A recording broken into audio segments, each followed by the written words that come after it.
Was Hades just a quiet guy doing his job, or is he the ultimate anti-hero we've all unfairly judged? Spoiler alert, he was definitely unfairly vilified in Greek mythology.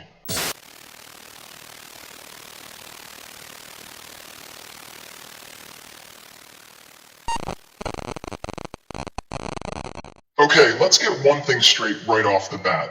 If I were a Greek god, I'd totally be Hades. Who wouldn't want a whole underground kingdom where no one can bother you? Plus, you get to collect all the lost souls. Talk about a real estate jackpot. People are always painting Hades as this evil guy, but honestly, I see him more like an introvert with the most incredible boundaries. I mean, the dude only surfaces like once every few centuries. And that's probably just to get some fresh air, or maybe check if the Wi-Fi is still down in the Underworld, right? So, buckle up and stick around, because we're about to dive deep into the Underworld where things are never quite what they seem. Spoiler alert, it's darker than your ex's heart. Now you might be thinking, who are you calling yourself Hades, the god of death? Well, I'm Medusix, your go-to online buddy for all things controversial and dripping with drama.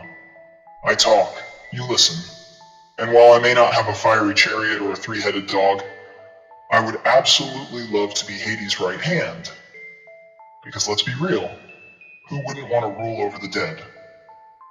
If you want to be my right hand in this wild ride, just raise your hand and hit that subscribe button. Well done, my little minions.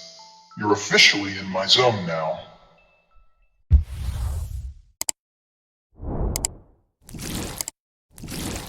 Today's video kicks off a brand new series where I'll be debunking myths and chatting about the fascinating world of mythology.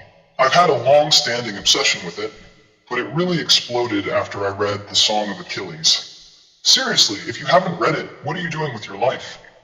No ads here, just genuine appreciation, like my love for pizza and caffeine. Now on to the big question that's been rattling around in the depths of my mind. Was Hades just a quiet guy doing his job, or is he the ultimate anti-hero we've all unfairly judged? Spoiler alert, he was definitely unfairly vilified in Greek mythology. Unlike the chaotic rage of gods like Zeus or Ares, Hades ruled with a sense of measured authority and upheld the balance of life and death with integrity. Let's unpack this. Hades, the god of the underworld, was often misunderstood. While Zeus and Poseidon ruled the sky and the seas respectively, Hades was left with the leftovers, the underworld. Yet, it's crucial to recognize that he wasn't the villain he's made out to be.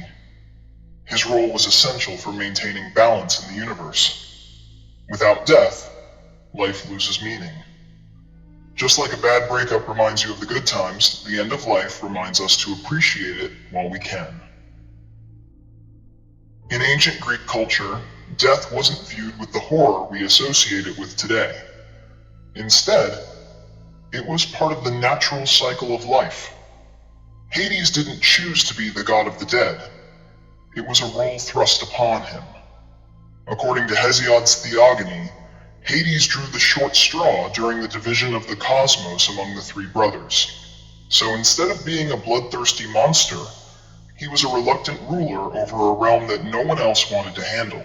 The negativity surrounding him? Yeah, that stems from humanity's discomfort with death itself, not from any nefarious actions on his part.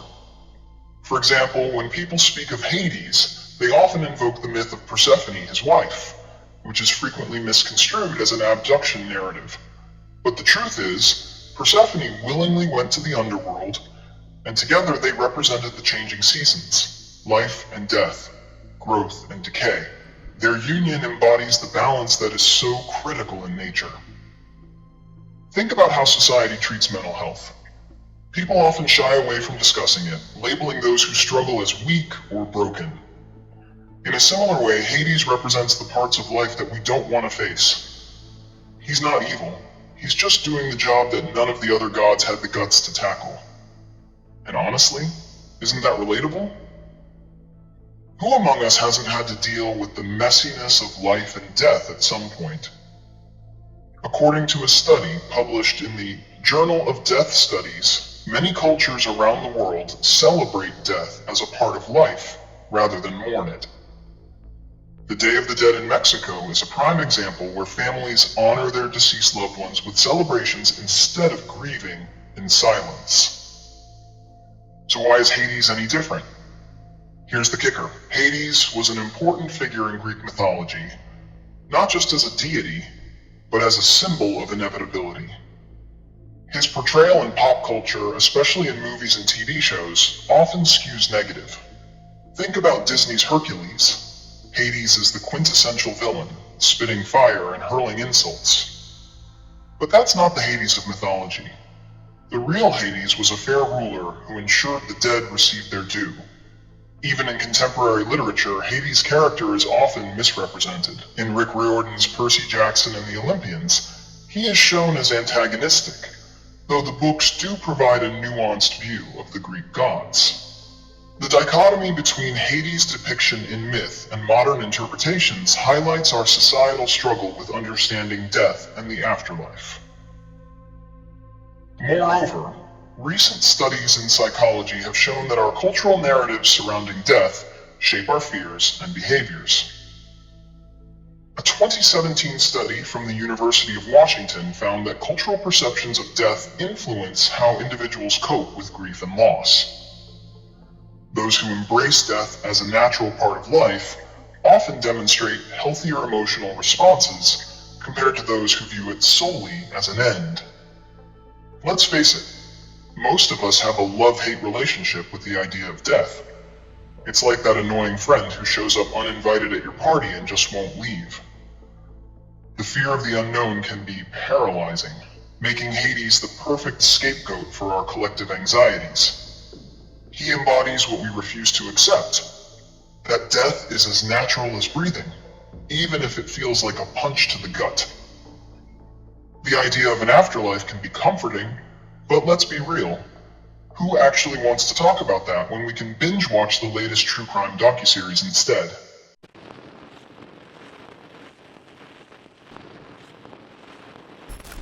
So, there's that. Just to clarify, I don't believe in gods, but for funsies, I absolutely adore mythology, and Hades is my favorite. I've got other favorites too, which I'll share in future videos, so you'll definitely want to stick around for that. Until next time, keep that dark humor alive like me, and remember, we're all just one bad decision away from our own personal underworld. And who knows, maybe the next video will dive into another misunderstood figure of mythology, like that frenemy of Hades, Persephone. See ya.